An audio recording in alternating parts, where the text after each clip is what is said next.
Thank you so much for that very kind introduction and for the invitation. I'm only sorry that I could not be there in person. I'm hoping that everyone can see the screen. It looks like they can. So without further ado, my talk is a bit of a fun talk, I hope, and it's really about where we've come and where we may be headed in terms of nuclear medicine and PET. So I think one of the wonderful things about nuclear medicine and PET is that we have a very long history and that the amount of diseases that we can image is truly remarkable. We can image using different radiopharmaceuticals. We can image processes, whether they be oncology related, whether they be infection or inflammatory related, whether they be related to cardiac imaging. And in particular, with the advances in technology, we can not only see the sites of disease in terms of targeted imaging tools such as nuclear medicine, radiopharmaceuticals, but we can also see exactly where they are anatomically. So I've shown you a little bit of a panoply in general nuclear medicine and PET. I think that things are just truly taking off right now. So certainly the workhorse was always FDG. And we started out by looking at how to characterize solitary pulmonary nodules. I would say that the real strength is our ability for staging distant disease. And the fact that if you look at a MIP image, you can often, using PET, see the images from across, you can see the disease from across the room. So it is truly striking. It also tells us a little bit about how the disease is changing with time. And I like this image because it really underlines for me the strength of hybrid imaging and how important the PET component is to add on to the anatomic imaging, as it were. So what you see in the first column here is images of the pelvis in a patient who had cancer that had spread to the right iliac bone. And on the PET, you can see it from across the room, that there's something going on. On the CT, I would argue it's very hard to see this lytic disease. Can you see it? The answer is yes. Would you see it if you were going through your imaging fairly quickly? You had a lot of images on your pile? Maybe not. And then at the time of follow-up, after the therapy has been given, that's when we really pick it up on the anatomic imaging. But if you actually look at your imaging that was imaging the tumor cells themselves, they've pretty much disappeared. It has resolved. So in fact, the anatomic imaging would call the disease after the disease has been treated. However, it really is a wonderful match because, for example, certain things are seen better on PET imaging, certain things are seen better on diagnostic imaging, and the two are very complementary. So this was a patient who had distal esophageal cancer. You can see it on FDG PET. You really don't see the abnormality on the CT. However, if you look a little further below, you have a renal cell carcinoma, which is picked up very nicely on the CT, and which you really don't see very well on the PET alone. It turns out that about 70% of renal cell carcinomas have uptake comparable to normal renal parenchyma, and they can be quite difficult to see on PET alone. In terms of applications, I would say the sky is the limit. Almost every cancer has an application in PET. In some cases, it might not be quite as good, but I would argue that's simply because we haven't found the perfect radiopharmaceutical yet. And the beauty of it is that you can see the disease, it really jumps out, and the changes with therapy, again, you can see them. So for example, this lesion in the leg in a patient with Ewing sarcoma that was quite widespread, you can see that there still is residual metabolically active disease, but you can also see that it is far, far better than it was at baseline. And what has really shown up the power of where we're headed, I think, is a proliferation of radiopharmaceuticals, many of which are becoming more rapidly available in clinical practice today. So for a long time, we were really using FDG. FDG today is still by far the workhorse, I would say, in PET. However, there were several other radiopharmaceuticals that had more niche applications, I would say. And what this highlights for me is that it's very important to ascertain what is the question you really need to answer clinically. So this is a patient who had both an FDG and FLT PET studies at baseline and following therapy for treatment of mantle cell lymphoma. If you look at the baseline images, you can see that the FDG avidity is actually much higher than the FLT avidity, and probably the FDG would show up more sites of disease. So the sensitivity might well be higher. However, if what you're looking for is really the response to therapy, I would argue that the change on FLT is much more apparent. So if you're actually looking for total number of cases at baseline, maybe you want to choose FDG. If you want to look at response to therapy in this case, you might prefer to go with FLT. Enter on the scene one of the radiopharmaceuticals that has really made a big splash, I would say, in the last 5 years. And these are the PSMA family of radiopharmaceuticals in therapy for prostate cancer. So these images are one of the first taken in PSMA PET in Canada. And the bottom line was that all of a sudden you could see sites of disease you never anticipated were there. Basically, in this patient, there's disease going all the way up from the prostate bed, up through the pelvis, abdomen, through the thorax, all the way to the Virchow node. And in fact, based on imaging that was done prior to this PSMA study, no one knew there was any disease above the diaphragm. So it completely changes our understanding of how this disease spreads and where it can go. And it really highlights how useful certain radiopharmaceuticals can be. It also underlines the importance of where I think we're headed, which is more and more using radiopharmaceuticals to not only detect, but then also to treat disease. Now, Theranostics has been around, or theragnostics has been around since the Second World War. So for a very long time, we've been using radioactive iodine both for imaging and for therapy. It's just that in recent times, we've seen a real proliferation of therapies that are making their way into clinical practice. From radium, so this was one of the first images that we took in a patient who was treated pre and post radium therapy, through neuroendocrine type therapy. And one of the things that also comes to the forefront then is how should you do your therapy and how should you do your imaging post therapy? So I show these simply these images because these were actually taken at the time following therapy for neuroendocrine tumors. And what you can see is you can see beautifully how extensive the disease is at baseline, and you can see how it's improving. And this was simply imaging the lutetium-177 after the therapy had been given. One of the other things that it raises the whole idea of is should we or should we not tailor our dose that we give for therapy in order to achieve the maximal improvement with the least toxicity? And in order to do that, should we be using dosimetry on a little bit more of a regular basis? And technically, we can do it quite well using planar imaging, probably with SPECT.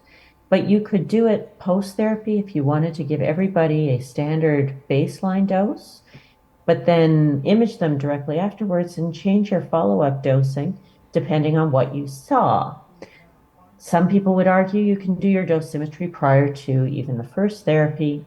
I would say this is a bit of a debate that continues to be ongoing, but I would not be surprised if going forward we do use dosimetry a little bit more than we have. Now, as with everything, as you've heard speakers before say, there is no silver bullet. There is no absolute in medicine. It's one of the things I find the most challenging about medicine, in fact. But it is something that you must always remember is the limitations. So One of the nicest cases I saw when I looked at FDG PET in terms of limitations would be this case. The idea being that when you give a patient marrow stimulating medications, such as GCSF medications, either Neupogen or Neulasta, they're probably the most common, you tend to cause the bone marrow to take up FDG, and you cause normal bone marrow to take up FDG. Now, the middle case is a case of a patient who had lymphoma involving the bone marrow, who had been treated with radiation, among other things. And the question that was raised was, is this widespread disease in the bone marrow? The person I was reading with at the time took a look at this and said, we really don't know unless we know if this patient has been treated with Neupogen or Neulasta or some other medication. And when we spoke with the treating physician, they were unable to tell us that history. So we said, then we don't know. And we brought the patient back. And what you can see is that if you had called everything that was avid on that earlier scan, you would actually have been calling a mix of both marrow stimulation and disease involving the bone marrow. So there were sites of disease that involved the bone marrow. They were just far fewer than what you might have thought had you not realized that the patient was treated with a marrow stimulating agent. So my bottom take home message is that whatever you do in imaging, you typically must take into account the clinical context. And you can't forget that imaging does not stand alone. Similarly, at the end of the day, you always need to do a reality check and say, does what you're saying really make sense or does it not? So this is a case of a patient with breast cancer who had spread to lymph nodes as well as distant metastatic disease. They were treated, and on follow-up, all they have is one site of disease in the contralateral lung. There was no disease there on the baseline. In fact, all of the baseline disease has almost resolved. So now the question is, do I have a new site of disease that is malignant, or could it be something else? It would make sense to consider that perhaps it's something else. Not that the disease has spread and there's just one site that's abnormal compared with everything else that's resolved, but maybe this was a cancer patient who was treated, who is at risk for something else, such as, say in this case, a pneumonia, and that's what this turned out to be. So at the end of the day, always put the clinical context and the story together to think about whether what you're saying makes logical sense. And then think about the underlying disease itself and the mechanism of how it works. So we know that for bone scans, the radiopharmaceutical is TEC-MDP. It's taken up by osteoblasts and incorporated into the bone. However, that requires that you have osteoblastic turnover. So if you have sclerotic disease where you have brisk osteoblastic turnover, you'll probably have sclerosis that's fairly diffuse on the CT, and you'll have widespread increased uptake of TEC-MDP on a bone scan. However, if you have widespread marrow infiltration without significant osteoblastic turnover, you may see virtually no disease in the bone on the bone scan. Whereas if you do an FDG PET where you're actually imaging the tumor cells themselves, you may see very widespread disease. In this case, it was every bone in this child's body. And on MRI, if you look at a T1 weighted image, you know that because the CSF is dark, all the bone marrow was replaced. So again, you have to think a little bit about what is actually the mechanism, what am I trying to image? And why is this so important? Because for standard of care for prostate cancer, until very recently, most places were doing bone scans and CTs. However, if you take a therapy that treats the bone scan itself by treating the osteoblastic turnover, you could get a situation where you go from widespread disease to no disease within about 6 weeks, which was the case. But it was not so much that we had treated the prostate cancer, it was rather a combination that we had treated the prostate cancer, but also we had damped down the osteoblastic turnover. The medication in this case was cabozantinib, or XL184, which is known to damp down osteoblastic turnover. In which case, what else can you use? Well, I think we've talked a little bit about the combination of sodium fluoride and FDG, although we just talked about it in vasculitis. It can also be interesting to look at it in prostate cancer and to understand what actually is it imaging. What is it telling us? So if you have prostate cancer, say, that is involving the femur, what you would see on a sodium fluoride bone scan is you would see the osteoblastic turnover or the reaction of the bone to the tumor. So if the tumor is sitting in the marrow, then what you get is the osteoblastic turnover around it. That shows your sodium fluoride uptake. If you take an agent that images not the reaction of the bone to the tumor, but rather the tumor itself, such as FDG, you might actually see some uptake. But if you look at that compared to the contralateral side, yes, it's taking up the radiopharmaceutical, but is it taking it up very avidly? Not so much. And it turns out that probably the majority of prostate cancers actually take up very mildly FDG unless they become very aggressive or dedifferentiated or neuroendocrine type features, in which case they tend to become more FDG avid. So FDG avidity tends to be associated with overall prognosis, overall survival. However, it may not be quite as sensitive for picking up all sites of disease as something that, say, is overexpressed on the majority of prostate cancers, such as PSMA. So in this case, your PSMA is showing widespread avidity.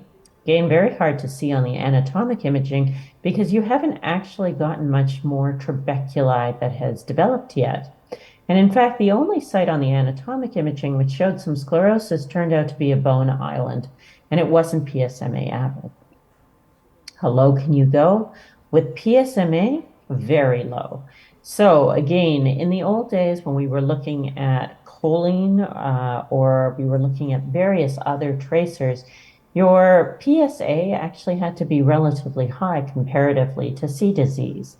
With PSMA agents, you can see disease in up to a third of cases with very low PSAs, so less than 0.2. Does this change management? Unequivocally, the early and current results in the literature suggest that it does change management. Of course, the question is that changing management isn't always good. So most things that we do in medicine have consequences.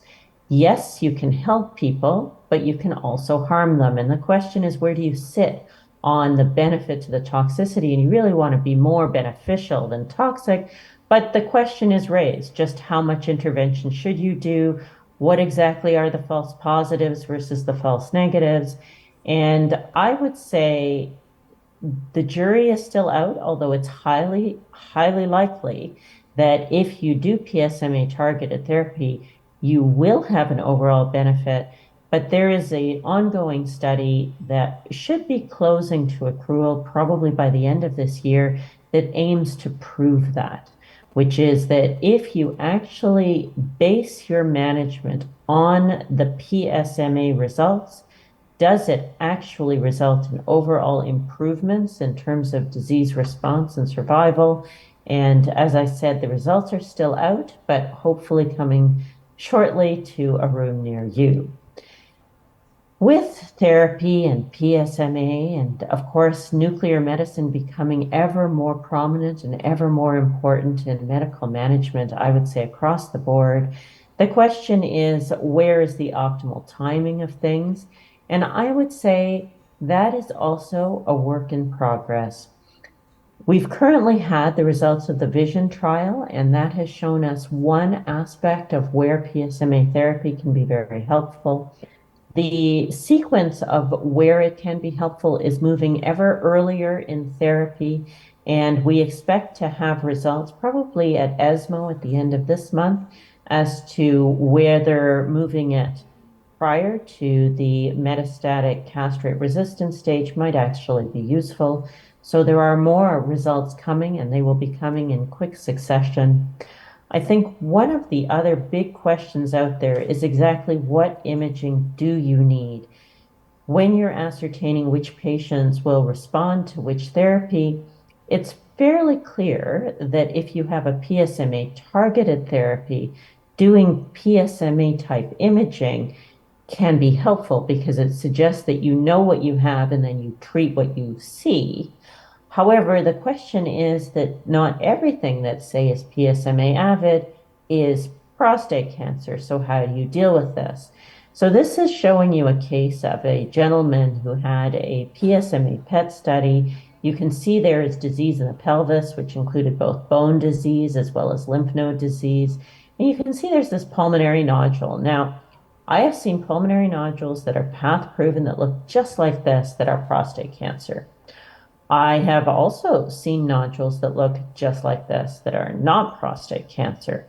And is there anything we can do short of biopsy to know? Some people would argue an FDG PET is very useful. And in this case, when we did the FDG PET, the disease that showed the PSMA uptake in the pelvis and the bone and the lymph nodes was in fact less FDG avid versus this nodule in the lung, which actually turned out to be more FDG avid than PSMA avid. And all of a sudden you see a new mediastinal node, which could suggest to you that this is something different. And in fact, this patient had both prostate cancer and lung cancer. Ultimately, it becomes very tricky. What do you do? How do you know what you're dealing with? I would say the thing to keep in the back of your mind is that just because something shows uptake on a scan, such as a PSMA scan or an FDG scan, doesn't necessarily mean that it's cancer you're looking at or that it's prostate cancer in particular. So you always have to think, does it make logical sense? If there is a question, I strongly recommend getting tissue sampling if you can, or additional imaging, such as an FDG PET. It can be quite complementary.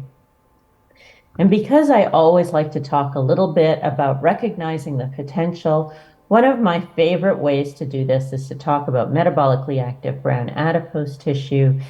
We see it all the time, and particularly in climates where you get transitions from the warm to the cold, such as Canada. And if it localizes to fat, it is highly likely to be metabolically active brown adipose tissue or fat. But the issue is then that you have to be very careful at looking at all the images, because in this case, there was a solitary pulmonary nodule in the right upper lobe. That was the only site of metastatic squamous cell carcinoma versus a sea of metabolically active brown adipose tissue, where the metabolically active brown adipose tissue is actually more avid than the pulmonary nodule, which was path-proven malignancy.